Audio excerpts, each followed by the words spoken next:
Everyone, स्वागत है आप सभी का आपके अपने चैनल टॉपर्स टारगेट पर। उम्मीद है आप सभी बिल्कुल ठीक होंगे। क्लास 12 मैथ का आखिरी चैप्टर नाम है प्रोबेबिलिटी। एकदम 2 एक्सरसाइज कंप्लीट हो चुकी है और आखिरी एक्सरसाइज जिसका नाम है एक्सरसाइज 13.3। अब उसके बेसिक कॉन्सेप्ट की बारी है। ये लास्ट कॉन्सेप्ट है आज की क्लास में जो आप पढ़ने वाले हैं। इसके बाद ये चैप्टर कॉन्सेप्ट के मामले में समाप्त हो जाएगा। एक्सरसाइज एक और रह जाएगी, उसी के लिए हम ये बेसिक कॉन्सेप्ट की आज की जो क्लास है वो ले रहे हैं। कोई भी एक्सरसाइज स्टार्ट करने से पहले हम उसके सभी फार्मूले का निगमन, साथ में उसमें जितने भी बेसिक पॉइंट्स हैं जिस पे आपको ऑप्शनल क्वेश्चन बनते हैं, जिस पे आपको ज़्यादा ध्यान देने की ज़रूरत है,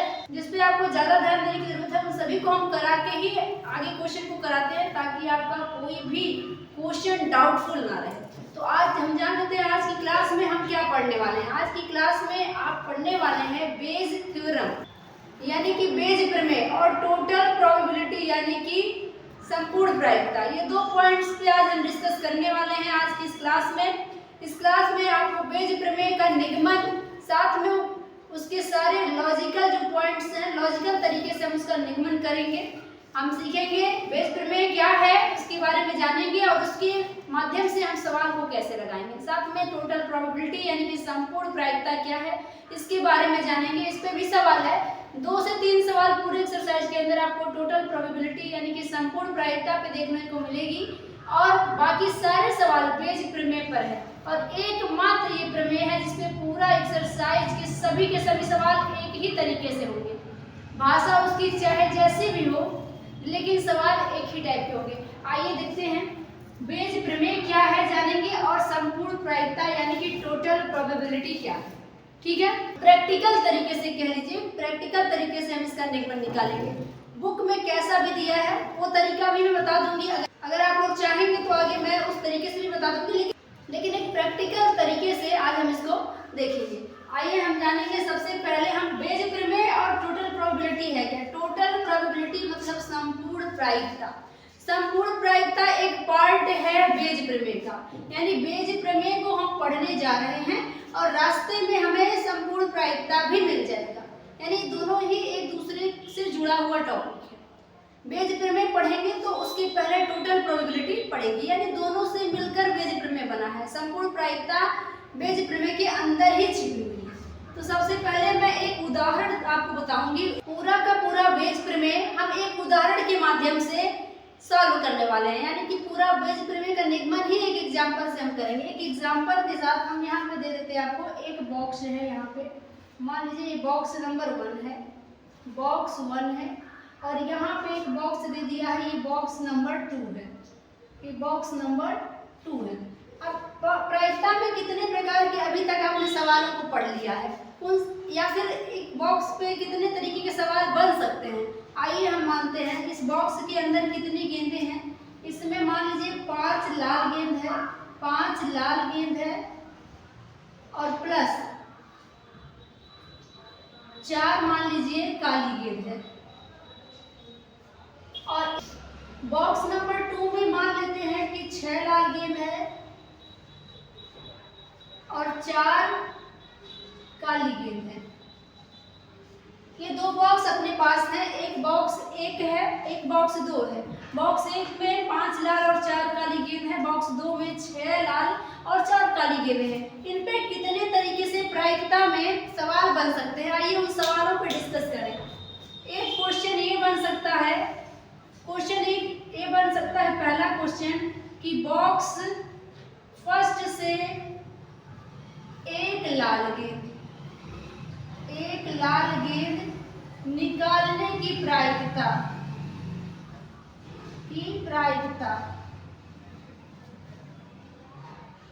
दूसरा क्वेश्चन ये बन सकता है, क्वेश्चन नंबर 2 बन सकता है बॉक्स नंबर 2 से एक लाल गेंद निकालने की प्रायिकता, लाल गेंद निकालने की प्रायिकता।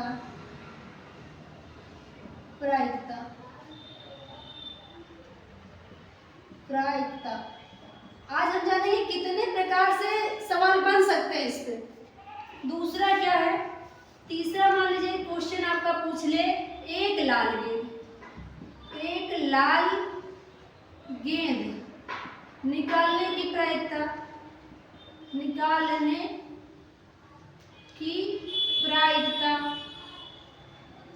प्रायिकता, और चौथा क्वेश्चन आपसे मान लीजिए पूछ ले, ये तीसरा था, चौथा क्वेश्चन पूछ ले कि यदि यह ज्ञात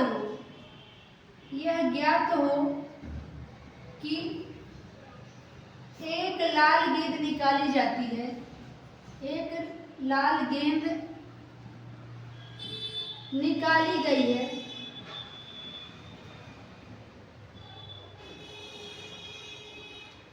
तो इसके बॉक्स, आइए इन चारों प्रश्नों का उत्तर देते हैं और इन चारों प्रश्नों से आपको आइडिया लग जाएगा कि बीज प्रमेय में आखिर हम करने क्या वाले हैं। इस प्रश्न का उत्तर आपने क्लास 11 में देना सीख लिया था, साथ में इन प्रश्नों का उत्तर हमने सप्रतिबंध प्रायिकता में सीखा, लेकिन लास्ट प्रश्न जो है ये बिना बेज प्रमेय का नहीं लगेगा, इसमें ही बेज प्रमेय का कॉन्सेप्ट छिपा हुआ है। बेज प्रमेय में आपको बता दूं तो ये इसको कहते हैं प्रतिलोम प्रायिकता, ये प्रतिलोम प्रायिकता कहलाता है। इसको मैं यहाँ बता दूं तो ये प्रतिलोम प्रायिकता है। प्रतिलोम का अर्थ होता है उल्टा, विपरीत प्रायिकता। विपरीत क्यों है? हर बार जनरली आपसे क्या पूछ रहा था कि बॉक्स, मान लीजिए एक बॉक्स 1 है, एक बॉक्स 2 है, इसमें 5 लाल और 4 काली गेंद है, इसमें 6 लाल और 4 काली गेंद है। तो जनरली क्या है, प्रायिकता पूछने में क्वेश्चन जनरली क्या पूछेगा, अगर प्रतिलोम नहीं होगा तो पूछेगा बॉक्स 1 से लाल गेंद निकालने की प्रायिकता या बॉक्स 2 से एक लाल गेंद निकालने की प्रायिकता। तो ये सीधा सीधा पूछ रहा है, प्रतिलोम नहीं है। या फिर पूछ ले एक लाल गेंद निकालने की प्रायिकता, तो ये भी सीधा सीधा ही है। लेकिन अगर आप लास्ट वाला क्वेश्चन देखेंगे तो लास्ट वाला क्वेश्चन में दिया है यदि यह ज्ञात हो कि एक लाल गेंद निकाली गई है, यानी जो काम करना था यहाँ वो तो पहले ही दे दिया है, निकाली गई है, तो इसके बॉक्स 1 से निकाली गई है, इस बात की क्या प्रायिकता है, यानी कि गेंद तो निकल गई लाल गेंद, लेकिन उस बॉक्स 1 से निकाली गई थी, इसकी क्या प्रायिकता है, यानी कि यहाँ क्या है, प्रतिलोम है। पहले रिजल्ट दे रहा है फिर आपको पीछे ले जा रहा है, बॉक्स के बारे में बाद में पूछ रहा है, जबकि जनरली होना चाहिए कि पहले बॉक्स चुना जाएगा फिर ना गेंद निकलेगी। लेकिन यहाँ पे लास्ट क्वेश्चन में क्या है, पहले आपको पता चल रहा है कि गेंद लाल निकल रही है, उसके बाद पता करना है कि बॉक्स कौन सा था। तो ये उल्टा है, इसलिए इसको आप प्रतिलोम प्रायिकता यानी कि रिवर्स या इनवर्स प्रोबेबिलिटी भी बोल सकते हैं बेज प्रमेय को। अब इन सभी का आंसर निकालना हो तो आप कैसे निकालेंगे। पहला क्वेश्चन कह रहा है बॉक्स 1 से लाल गेंद निकालनी है, तो यहाँ बॉक्स तो क्लियर है, तो बॉक्स 2 की यहाँ कोई चर्चा ही नहीं है। तो बॉक्स 1 से लाल गेंद, तो लाल टोटल 5 गेंदें हैं, तो 5 में से कोई भी निकल सकती है, और अनुकूल बटे कुल, तो कुल गेंद 5 और 4 9 है, तो 5 बटे 9 हो जाएगी प्रायिकता।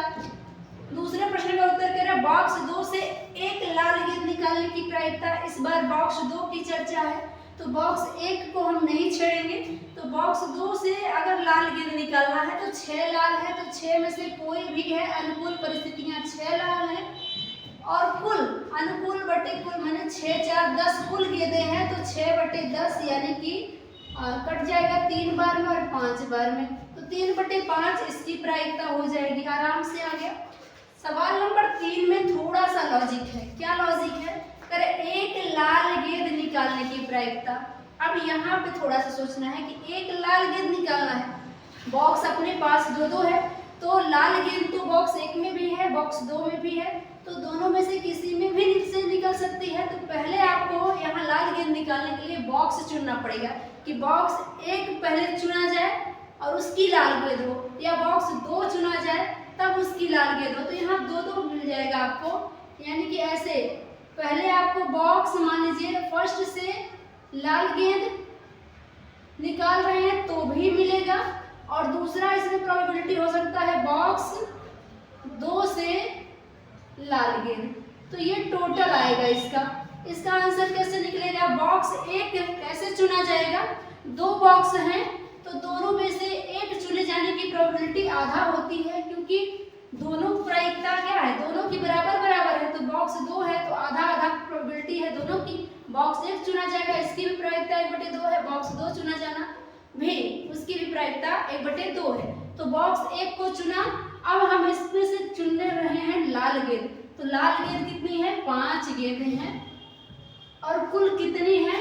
9 गेंदों में से ये हो जाएगा। अब प्लस बॉक्स 2 की चुने जाने की प्रायिकता भी 1/2 है और लाल गेंद है, इसकी प्रायिकता क्या होगी? लाल 6 गेंदें थी और बटे में कुल यानी 10। ये इस वाले में एक लाल गेंद निकालना था, क्लियर नहीं था किस बॉक्स से है, तो आपको पॉसिबिलिटी बॉक्स 1 की भी बराबर ही है और बॉक्स 2 की भी बराबर है।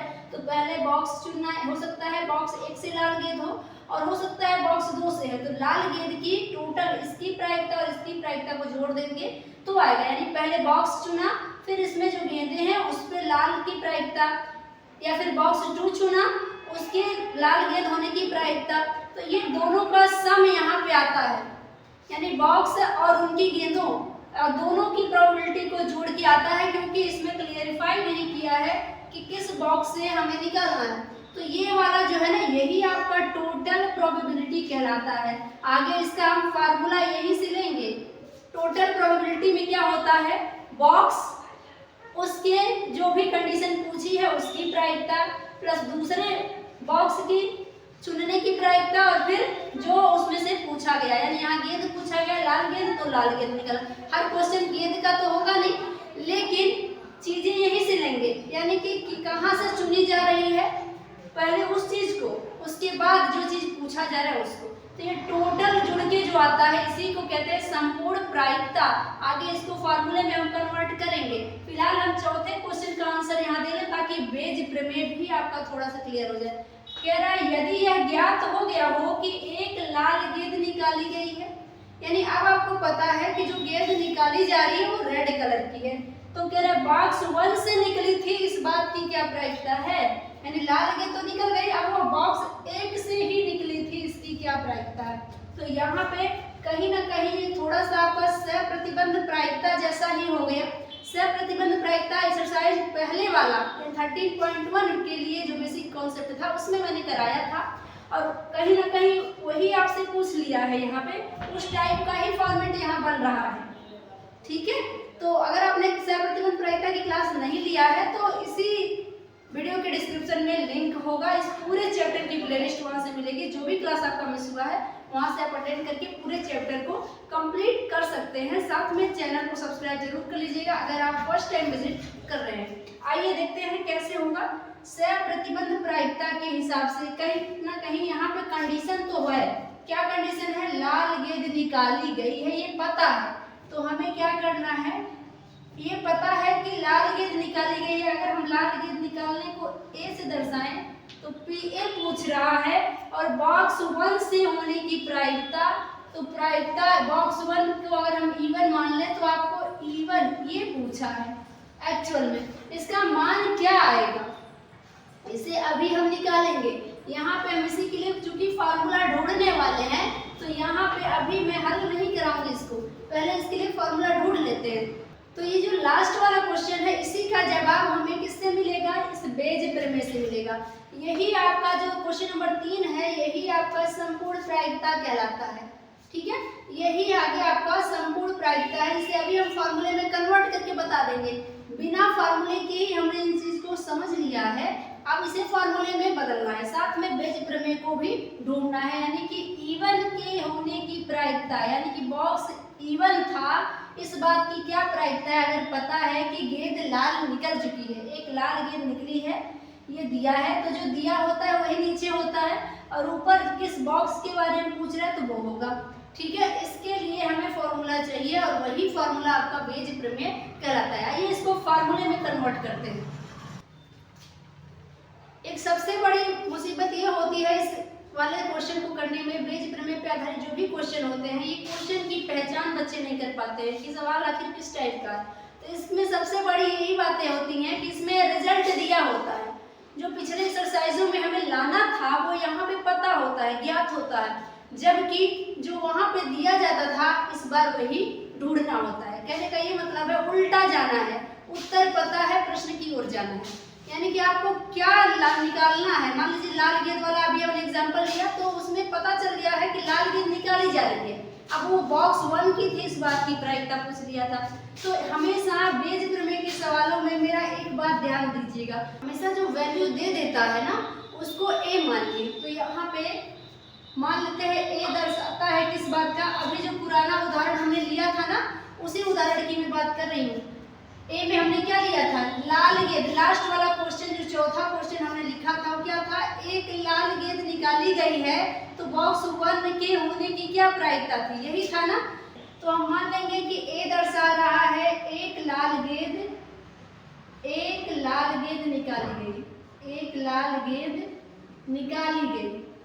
इस चीज को दर्शा रहा है ए, घटना ए यही दर्शा रहा है, निकाली गई। और मान लेते हैं कि इवन, घटना इवन क्या है, दर्शा रहा है कि लाल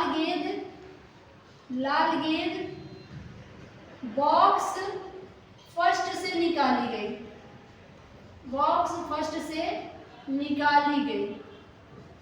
और घटना E2 दर्शा रहा है कि जो लाल गेंद है आपकी, लाल गेंद बॉक्स 2 से निकाली गई है, बॉक्स 2 से निकाली गई है। ये 3 बातें आपको हमेशा हर सवाल में ढूंढना पड़ेगा। इसका फॉर्मूला करा रही हूँ, हर सवाल में आपको करना यही होगा। सबसे पहले जो दिया गया है रिजल्ट उसको आपको ए मानना होगा, और जिससे पूछा जाए या 2 टाइप के जो होंगे या 2 से 3 टाइप के भी हो सकते हैं। ये E1 E2 यहाँ 2 ही बॉक्स थे, वहाँ 2 से ज़्यादा टाइप की भी कैटेगरी हो सकती है। तो कह रहा है लाल गेंद निकाली गई है, ये दर्शा रहा है, तो बॉक्स E1 दर्शाएगा कि बॉक्स 1 से निकाली गई है, E2 दर्शाएगा कि बॉक्स 2 से निकाली गई है। तो आपसे प्रश्न क्या पूछा गया था, चौथा नंबर, लाल गेंद निकाली गई है, निकाली गई हो तो बॉक्स 1 से होने की प्रायिकता, होने की प्रायिकता, यही था ना क्वेश्चन नंबर 4 कि अगर पता हो कि एक लाल गेंद निकाली गई है तो बॉक्स नंबर 1 से थी, इस बात की क्या प्रायिकता है। तो देखिए कंडीशनल प्रोबेबिलिटी जैसा ही है, यानी आपसे पूछा है कि ये E1 से थी, E1 से होने की प्रायिकता क्या है, अगर पता है कि लाल गेंद निकाली गई है। ए दर्शा रहा है कि जो पता है लाल गेंद निकली है और E1 से निकली है, इस बात की प्रायिकता पूछा है। तो आप सभी जानते हैं कि कंडीशनल प्रोबेबिलिटी में फॉर्मूला क्या था, हमेशा जो पूछा जाता है और जो ज्ञात होता है उसका इंटरसेक्शन लेते हैं, यानी ये हो जाएगा P E1 इंटरसेक्शन A और बटे में P A जो ज्ञात होता है। तो याद करिए अभी थोड़ा देर पहले हमने क्वेश्चन नंबर 3 जो कराया उसमें संपूर्ण प्रायिकता किसे कहा था, एक लाल गेंद निकाली गई, इसको क्या है, संपूर्ण प्रायिकता कहेंगे। एक लाल गेंद निकाली गई, एक लाल गेंद निकाली गई, यानी लाल गेंद जो निकाली गई है, केवल ये पता है, बॉक्स कौन सा है नहीं पता है, अभी तो हमने निकाला था क्वेश्चन नंबर 3 में, उसी को कहते हैं संपूर्ण प्रायिकता PA। तो कैसे आया था, या तो बॉक्स E1 को चुनिए, अगर वो E1 से था पहले बॉक्स चुना और फिर उसके बाद लाल गेंद, तो लाल गेंद किसको दर्शा रहा है, लाल गेंद दर्शा रहा है A को, यानी PA बटे E1 और प्लस एक बार बॉक्स E1 से हो सकता है बॉक्स E2 से रहा हो तो P E2 और गुणे P, अब E2 बॉक्स को चुन लिया, उसकी गेंद लाल हो यानी A बटे E2, यही तो था ना PA। तो यहाँ हमने फार्मूले को लिया, जबकि वहाँ क्या था, वहाँ पे हमने उसको डायरेक्टली यूज किया, पहले बॉक्स चुना फिर उसके लाल गेंद होने की प्रायिकता, बॉक्स E2 चुना उसके लाल गेंद होने की प्रायिकता, A दर्शा रहा है लाल गेंद, तो यहाँ हमने सिंबल के रूप में लिया, वहाँ हमने डायरेक्ट मान लिया था। तो यही संपूर्ण प्रायिकता है, यहाँ पे हम PA का वैल्यू पुट कर लेंगे। क्लियर है यहाँ तक। तो यहाँ से आपका क्या आ जाएगा, P E1 बटे में A बराबर क्या होगा, ये वैल्यू हम रख लेंगे, क्या है ये PA का मान वहाँ से ले लेंगे, तो P E1 गुणे P A बटे E1 प्लस P E2 गुणे P A बटे में E2। अब ये रहा इतना, इसका भी एक काम हम कर लेंगे थोड़ा सा। अगर हम आपसे पूछे कि आप बताओ कि एक लाल गेंद बॉक्स 1 से निकाली गई, इसकी क्या प्रायिकता है, यानी कि P A बटे E1 क्या होगा। A बटे E1 का जवाब मांगू तो आप क्या बताएंगे कि बॉक्स 1 से लाल गेंद निकली है, इस बात की प्रायिकता। तो कंडीशनल प्रोबेबिलिटी में ये फार्मूला मैंने आपको कराया था, क्या होता है ये दोनों का intersection P A intersection E1 और बटे P E1 हमेशा नीचे वाला होता है। स्लैब प्रतिबंध प्रायिकता में क्वालिक प्रश्नावली में भी हमने कराया था ये। तो यहाँ पे इन दोनों का इंटरसेक्शन बटे नीचे वाला यही होता है। तो यहाँ इसका अगर हम तिरछा गुणा कर दें इसका यहाँ पे, तो क्या आ जाएगा, यहाँ से इसका हम तिरछा गुणा कर देते हैं तो P E1 और गुणे P A बटे में E1 बराबर क्या आ जाएगा, P E1 गुणे P A बटे E1 तिरछी गुणा हो गया। ये आपका P A इंटरसेक्शन E1 कहिए चाहे E1 इंटरसेक्शन A कहिए, दोनों एक ही बात है। तो E1 इंटरसेक्शन A कह सकते हैं। तो ये ही मान, तो क्या ये वाला जो मान है यही तो यहाँ पे दिया हुआ है ऊपर में, तो क्या इस वाले मान की जगह पे हम इस मान को रख सकते हैं, इस वाले मान की जगह पे इसको हम यहाँ पे पुट कर लेंगे। तो P E1 इंटरसेक्शन A का मान यहाँ पे हमने निकाल लिया कि P E1 होता है गुणे में P A बटे E1 होता है। तो इसी फॉर्मूले का नाम है बेज प्रमेय, यही है आपका बेज प्रमेय, इसी को कहते हैं बेज प्रमेय। और इसी पे पूरी की पूरी एक्सरसाइज जो आपकी है 13.3 डिपेंड है, पूरा का पूरा। अगर मैं बात करूं उसमें अगर 20 से 25 सवाल हो तो आपको 3 से 4 सवाल इस टोटल प्रोबेबिलिटी पर है और बाकी सभी के सभी सवाल इस बेज प्रमेय पर है। तो इसको भी आप पैक कर लीजिए इस बॉक्स के अंदर, क्योंकि ये भी आपको बहुत काम आने वाला है। 4 से 5 क्वेश्चन की मैं बात करूं तो इस पे बनेंगे और बाकी सारे सवाल इस पे बनेंगे। याद करना बिल्कुल मुश्किल नहीं है, आप एक बार ध्यान से देखिएगा, आपको जो पता होगा उसको आप हमेशा ए मान लेंगे और जिस टाइप की कैटेगरी होगी घटनाएं उसको E1 E2 मान लेंगे। जिसमें पूछेगा, देखिए आपसे क्या पूछा है, लाल गेंद निकाली गई हो तो बॉक्स 1 से होने की प्रायिकता, बॉक्स 1 को पूछा है तो इसे हमने E1 माना था। तो ये देखिए प्रायिकता E1 की अगर लाल गेंद निकली हो तो जो यहाँ होता है वही यहाँ ऊपर में होता है। देखिए यहाँ पे याद करने का यही तरीका है, यहाँ E1 बटे A है ना, तो यहाँ E1 ऊपर होगा, नीचे में तो टोटल ही होगा, तो टोटल ही होता है। तो E1 के लिए भी होता है, E2 के लिए होता है, दोनों का जोड़ होता है, नीचे में तो हमेशा यही रहेगा। लेकिन बॉक्स 1 से था यानी E1 से था, तो E1 वाले के लिए क्या होगा, P E1 गुणे P A बटे E1 और वही सेम चीज नीचे भी होता है।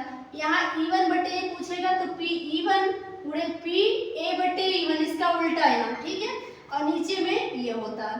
इसी का उल्टा भी आपसे पूछ सकता है। क्वेश्चन नंबर इसी पे हम 5 बदल दें, कहते हैं लाल गेंद निकाली गई हो, लाल गेंद, यहाँ गेंद छूट गया था, लाल गेंद, तो लाल गेंद निकाली गई हो तो बॉक्स 2 से होने की प्रायिकता, यानी बॉक्स 2 की गेंद थी, इस बात की क्या प्रायिकता होगी। तो जानते क्या होगा, बस जहां जहां E1 था V2 हो जाएगा, नीचे नहीं बदलता है। तो ये आपका बन जाएगा P, या हो जाएगा E2 और अभी भी A ही लाल गेंद है तो A को दर्शा दिए। अब E2 ऊपर हो जाएगा तो क्या होगा, P E2 गुणे P A बटे E2 और नीचे में अभी भी वही P E1 गुणे P A बटे E1 और एक बार ये वाला P E2 गुणे P A बटे E2। यही है आपका बेज प्रमेय। तो बेज प्रमेय यही कहता है कि जिसको पूछा जाए वो ऊपर रहेगा, नीचे में संपूर्ण प्रायिकता रहेगी। तो यहाँ पे बेज प्रमेय को मैंने E2 पे भी चेक करा दिया, E1 पे चेक करा दिया। सारे सवाल भी ऐसे ही हैं, सवाल की आपको अभी टेंशन बिल्कुल नहीं लेनी है।